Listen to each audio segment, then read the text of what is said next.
स्वागतम।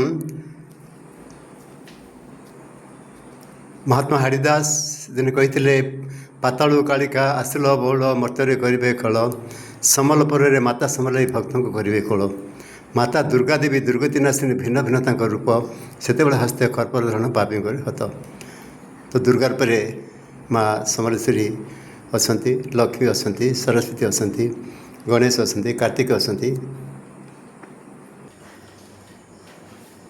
तो श्रीमद भागवत रे पंचसखा जगन्नाथ अति बड़ी जगन्नाथ दास सी लिखले कौन लिखले नीलाचल रे जगन्नाथ अंतर्धान रे से गुप्त।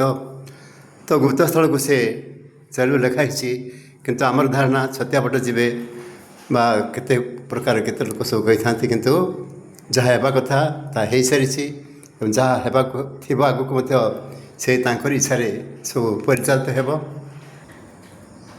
तो इच्छामय प्रभुंर इच्छा जे कलिकवत स्थल मु विराजित हेबी एवं अनुसूचित जातिर महिला एवं तो हरिजन कह मना तांकरी द्वारा से श्रीमती रंभादेव से स्वर्गत से तो सी कहले मु तो आने संभव नुहे कहे ब्राह्मण को लेकर गले सांगे ब्राह्मण बर्तमान जीवित अच्छा। तो केमती आसले तार आमर यूट्यूब रे आप देखिपारे। तो देवींकर रथयात्रा अनुष्ठित हुए अक्टोबर 2 तारिख गांधी जयंती दिन शास्त्री जयंती दिन सत्य अहिंसा रथयात्रा से देवी विराजित होती सहित आमर कलिकी देवी से रथ विराजित होता।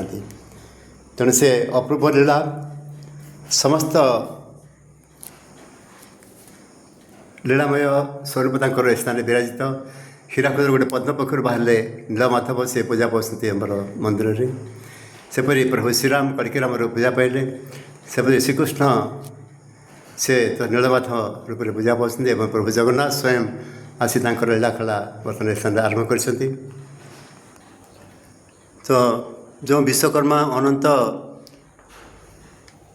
अनंत महाराण रूपे गढ़ी अधा अधा रुक छाड़ी से विश्वकर्मा ये विराजित प्रभु अपूर्व लीला वर्षा सकाल जारी रही आम छतामय उठी आमर जो श्रीक्षेत्र पुरी।